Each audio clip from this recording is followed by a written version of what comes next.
Top quality और consistent performance के लिए सिर्फ सिल्वर पंप नाम याद रखना।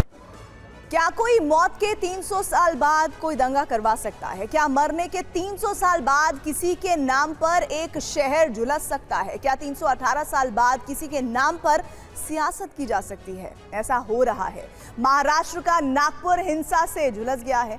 ये हिंसा हुई औरंगजेब के नाम और अफवाह फैलने से। मुगलिया सल्तनत खत्म हुए करीब 170 साल हो गए हैं, लेकिन इस पूरे हफ्ते औरंगजेब के नाम पर तेज सियासत हुई। इस बार का न्यूज मेकर है औरंगजेब।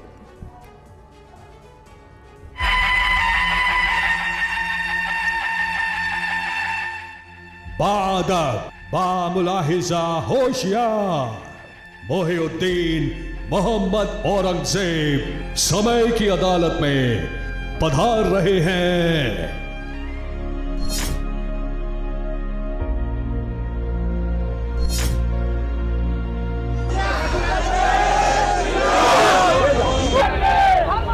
अतीत की कब्र से चिंगारी निकली, फसाद की लपटें आसमान में फैलती गईं। गाड़ियां जली, पत्थर चले, नारे लगे।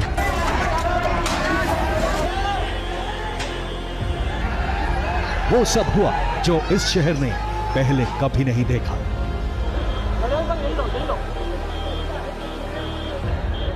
इतिहास गवाह है, नफरत के तूफान में भी नागपुर ने अमन का परचम बुलंद रखा। लेकिन आज आंखें इस खौफनाक मंजर को देख रही हैं।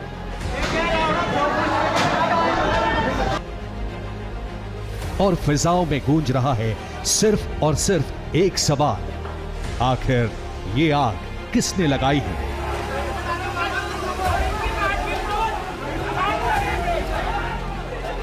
औरंगजेब। फौरी तौर पर नागपुर हिंसा की वजह यही नाम है, जिसकी बेरहमी की दास्तान इतिहास की किताबों में दर्ज है। वो औरंगजेब जिसकी साल 1707 में मौत हो गई, यानी 318 साल पहले जिसे दफन कर दिया गया। दोबारा उसके जिक्र से महाराष्ट्र का नागपुर सुलग उठा। सवाल है, आखिर ऐसा क्यों हुआ? ये संयोग है या प्रयोग? क्योंकि ना ये नाम नया है और ना ही इससे जुड़ी तकरार। औरंगजेब की सेना में सिपाही रहे भीमसेन दिलकुशा ने अपनी एक आत्मकथा लिखी, जिसमें उन्होंने कहा कि औरंगजेब के पास सब कुछ था, धन दौलत साम्राज्य, लेकिन फिर भी उसे किले जीतने का लालच था। और यही लालच औरंगजेब को एक क्रूर राजा बनाता था, न्यायप्रिय नहीं। लेकिन यह बात तो 18वीं शताब्दी की है।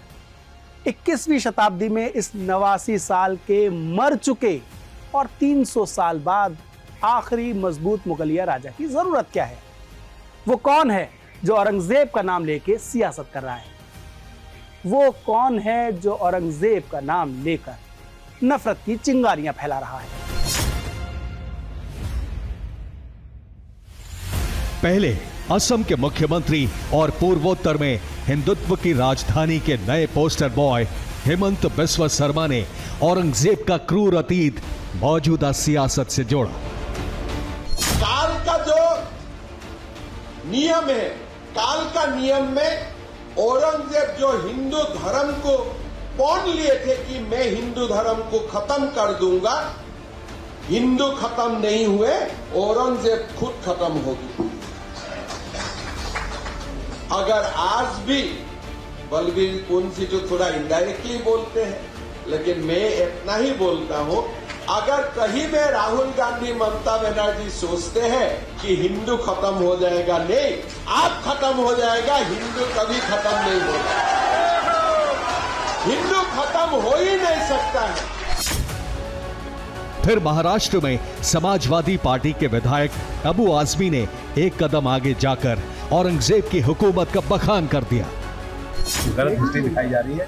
औरंगजेब रहमतुल्लाह अलैह ने बहुत सारी मंदिरें बनवाई हैं, और आप बनारस में जाकर देखेंगे एक बच्ची, पंडित की बच्ची को, जब उनका ही एक सिपाही सालार उसके साथ शादी करना चाहता था, उन्होंने उस सिपाही सालार को 2 हाथियों के बीच पैर बांध के मार दिया, और उन पंडितों ने उनके लिए एक मस्जिद बना के दिया वहाँ पर। क्या बात करते हैं, ये गलत हिस्ट्री। तो आप औरंगजेब को क्रूर शासक नहीं मानते हैं? नहीं, मैं नहीं मानता। राजा लोग सत्ता और संपत्ति के लिए संघर्ष करते थे, उनका वो धर्म के नाम पर उनका कोई काम नहीं था कि धर्म हिंदू करो मुस्लिम करो। जिसने 52 साल तक हुकूमत किया हो, तो अगर ज़बरदस्ती हिंदुओं को मुसलमान बनाना चाहता हो तो भारतवर्ष में कितने हिंदू मुसलमान बन जाते। इसके बाद औरंगजेब पर सियासत के शोले और भी ज्यादा भड़कने लगे। जंग देशव्यापी हो गई। समाजवादी पार्टी का नेता, आपका विधायक घोषणा करो ना, उस कमबख्त को निकालो पार्टी से और उसको एक बार यूपी भेज दीजिए, बाकी उपचार हम अपने आप करवा लेंगे। जो व्यक्ति छत्रपति शिवाजी महाराज की परंपरा पर गौरव की अनुभूति करने की बजाय लज्जा महसूस कर रहा हो और औरंगजेब को अपना नायक मान रहा हो, क्या उसको भारत के अंदर रहने का अधिकार होना चाहिए क्या?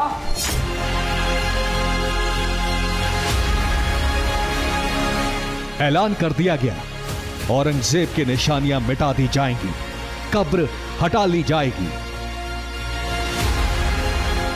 साहेब, आम्हालाही प्रत्येकाला असंच वाटतं, फक्त काही गोष्टी कायद्याने करावे लागतात, कारण ती संरक्षित आहे।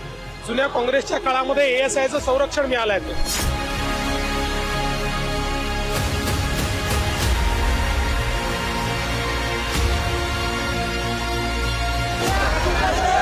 कुछ दिनों बाद औरंगजेब के नाम की तपिश नागपुर तक पहुंच गई।